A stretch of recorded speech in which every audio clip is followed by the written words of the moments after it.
She Said, which is 2 hours 9 minutes, 129, M-rated as well.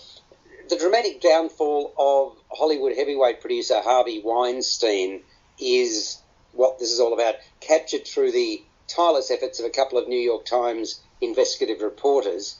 And we're talking about Jodie Cantor, played by Zoe Kazan, and Megan Twohey, Carey Mulligan. While focusing primarily on their endeavours to reach out to those who were in Weinstein's orbit, the film also plots the personal lives of those two journos, Jodie Cantor and Megan Twohey. Quickly clear what a low-life sexual predator Weinstein has been for decades. I mean, that's established early on. But payoffs, non-disclosure agreements, and entrenched fear mean that for a considerable period, no one that the reporters speak with is willing to put their name to the atrocities that Weinstein committed. Supported by their executive, the two journos, Cantor and Twohey, continue their endeavours regardless. They talk to women who are traumatised and shamed by their experiences, by Weinstein's vile actions, by his seemingly insatiable thirst for power and control. Among them are noted actors and those behind the scenes looking to build a career in the film industry. Some kept the truth from their nearest and dearest. And I remember thinking at the time that this shocking story broke, for real, not as a movie, how could Weinstein have gotten away with what he was doing for so long? Because clearly people had to support it for that to continue, because there were people who were privy to it. And those reflections really did come flooding back while watching She Said, which opens in Ireland in 1992, moves to New York City in 2016. So it spans those two timeframes. The movie reminded me of the journalistic expose Spotlight that came out in 2015, and many years before that, All the President's Men, which made such a big splash in the mid-70s, 76. The screenplay is by Rebecca Lenkowitz, who did the great movie, the black and white film Ida, among others, and it's based on a book that was written by the two actors, by the two journos, Cantor and Twohey, and the direction is from Maria Schrader. I thought, I was really surprised, not surprised, I was impressed by Zoe Kazan. Quite a revelation as the empathetic Cantor, and Mulligan's always excellent, really assured as Twohey, but if anything, Kazan is the lead actor here. The secondary players, including Patricia Clarkson and Andre Braugher, they're cast as as Cantor and Twohey's supportive bosses. I thought they did a pretty fine job as well. So too Jennifer Earle, who fills the role of Laura Madner, mother of three, about to undergo surgery, and also one of Weinstein's victims. And in terms, the one thing that I must admit I was a bit surprised by, you only had one real actor playing herself, and that was Ashley Judd. I'm kind of, obviously I presume they approached others and they decided not to be part of it. Dave, what did you think of She Said? Look, I found this to be an interesting film because it's the industry that I work in, newspapers and radio, and I find those kinds of films really interesting to see what went on behind the scenes. But I don't know if this film was as powerful as Spotlight. I thought that Spotlight had a power to it where it was really, really intense when you were watching the film. I don't think She Said had that intensity. Having said that, though, I did think it was really well acted, and I really, really enjoyed learning more about this case, because I think in Australia, some of the finer points of the case were hidden, which we got to see in this film. I'm with you. I would like to have seen more of the actresses play themselves. I think that would have added a real power to the film, and it would have really spoken out that these women are ready to tell their story and ready to get justice for what happened, for what Weinstein did.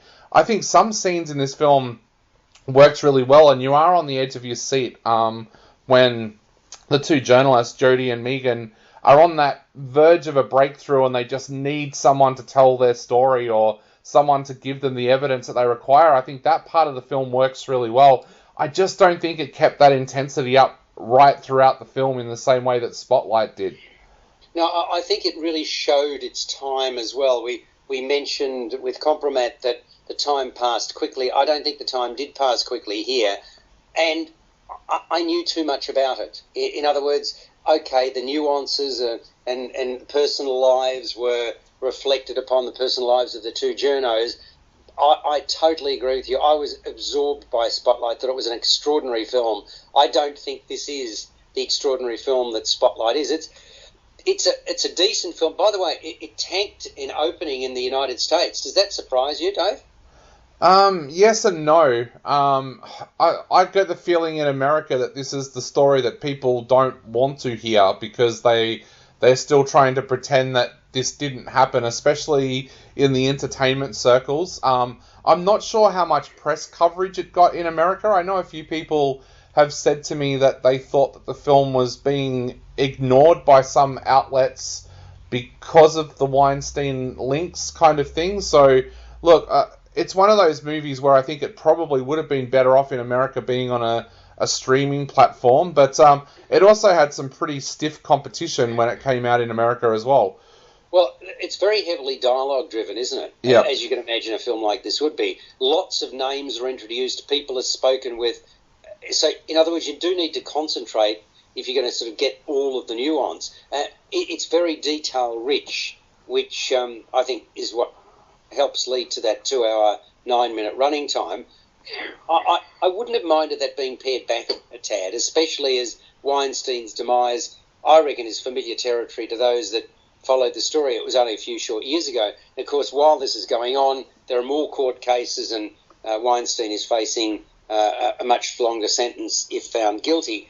So, I mean, although generally suitably and understandably emotional, on an odd occasion I felt that the delivery headed down a bit of a melodramatic path. Did you notice that, Dave, or not? Yeah, I did. That's what I meant before when I said that there wasn't that intensity throughout the film. Some of the scenes almost felt like it was going into soapy territory, whereas I wanted to see this to be a hard-hitting documentary. It was one of those documentary film. I wanted to see this be one of those films that really exposed what happened behind the scenes, and for most of it, it just gave you the information that we already knew. So I think that was the weakness of this film, that some scenes did feel almost soap-like without that intensity of a thriller, which rightfully it should have been. Well, I mean, there's no mistaking the film's intent, highlighting the difficulty of nailing and exposing, I should say, Weinstein for the predator that he was. So, I mean, okay, it delivers on that score, but Peter, I think it could have been better. I don't agree. I was actually quite mesmerised by the film because it traversed some very difficult legal issues, and they had to be very careful in the way that various women were depicted, especially having to change names because some careers were still in the balance. I'm not surprised that only Ashley Judd was willing to lend her name to the film as being one of the victims of Weinstein and of the whole early Me Too movement. I actually was quite impressed by the film because it was very clinical. I mean, obviously a film like Spotlight, which also deals with investigative journalism, had a more emotionality attached to it because it dealt with pedophile priests. And that was quite significant, and it was proven, and there was lots of evidence. And the gathering of that was so important in that film as the way it was depicted. In She Said, it was more complex than that, and the two investigative journalists had to spend a fair bit of time cajoling, talking to various women. Would they be willing to go public? Would they be willing to reveal something that could be detrimental to their own careers? So I found it actually quite riveting because it documented something that had to be documented, even though it was in the middle of a legal minefield. And Maria Schrader, who directed the film, has directed this. She's a German filmmaker who's now crossed over to Hollywood. She has really done a great job with the clinical investigative exposure that she gives to the two journalists who are investigating all of this, and to document things in a very succinct and clear sort of way. I was actually very impressed by this film. I really enjoyed it for what it was trying to do and say, despite its legal minefield. Yeah, look, I don't agree with you. I really think that they took... It was a bit too dry at times, I found. Now, I mean, because it's kind of like the nuts and bolts work that you need to do as a journo. And, I mean, you need to make a lot of phone calls to get somebody who's prepared to go onto the record and so on. Now, that's fine, but, I mean, and we saw that, but after a while I just found that it laboured in that sort of domain. And there have been a number of movies, we've already referenced a couple of them, but there have been a number of other movies as well that deal with journalism that I think makes it more exciting than what She Said did. I don't think it's a bad film, but I suppose I expected more of it than what I received. So I'm going to give it a 7 out of 10. What about you, Dave?